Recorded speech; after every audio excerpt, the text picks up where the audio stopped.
Hello friends, law grand master में एक बार फिर आप सभी का स्वागत है। आज का जो हमारा टॉपिक है दोस्तों, एक बहुत छोटा सा टॉपिक है, दैट इज़ द कॉर्पस डेलिक्टाई।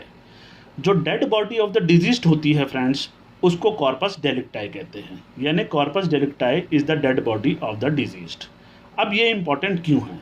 देखिए, एक इशू अराइज होता है कि अगर डेड बॉडी ही नहीं मिल रही है, in the absence of corpus delicti, can accused be convicted in the absence of corpus delicti? क्या absence of corpus delicti यानी absence of dead body is fatal to the prosecution case, या conviction can be based, conviction can be done in the absence of corpus delicti?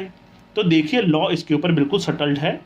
conviction of the accused can be based on the basis of direct and circumstantial evidence।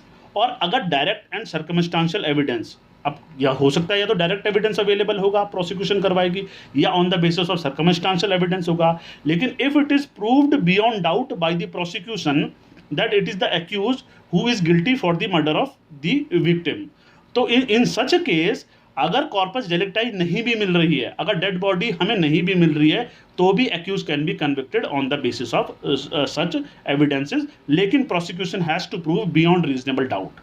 अब यही issue दोस्तों आता है, क्योंकि अगर dead body ही नहीं मिल रही है, मान लीजिए फॉर एग्जांपल आप ऐसे समझिए कि A is accused for the murder of B, लेकिन बी की तो डेड बॉडी ही नहीं मिल रही। तो अगर हमें डेड बॉडी ही नहीं मिल रही, तो how we can say that B is dead? because before convicting accused we have to prove beyond reasonable doubt that B is dead.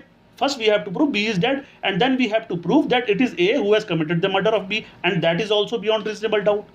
तो इसीलिए जो कॉर्पस डेलिक्टी है वो प्रैक्टिकली तो बड़ी इंपॉर्टेंट हो जाती है क्रिमिनल केस के अंदर, लेकिन लॉ इसके ऊपर बड़ा सटल्ड है कि अगर डायरेक्ट एंड सर्कमस्टांशियल एविडेंस के बेस पे भी अगर प्रोसिक्यूशन ने बियॉन्ड रीजनेबल डाउट ये प्रूव कर दिया है कि accused is guilty for the murder of the victim, तो अगर विक्टिम की डेड बॉडी नहीं भी मिल रही है, कॉर्पस डेलिक्टी अगर नहीं भी है, in the absence of corpus delicti accused can be convicted. क्यों? क्योंकि ऐसे बहुत सारे केसेस ऐसे होते हैं जहां पे डेड बॉडी को डिस्ट्रॉय कर दिया जाता है, डेड बॉडी के ट्रेसेस नहीं मिलते हैं हमें।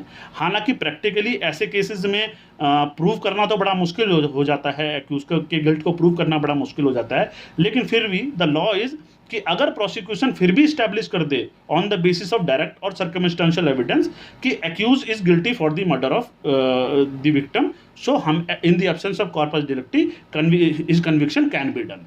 अदरवाइज अगर कॉर्पस डेलिक्टी भी नहीं मिल रही और prosecution is fail to prove beyond reasonable doubt कि accused is guilty for the murder of the victim deceased, तो फिर हमारे लिए बड़ा मुश्किल हो जाएगा ऐसे केसेस में कन्विक्शन सिक्योर करना।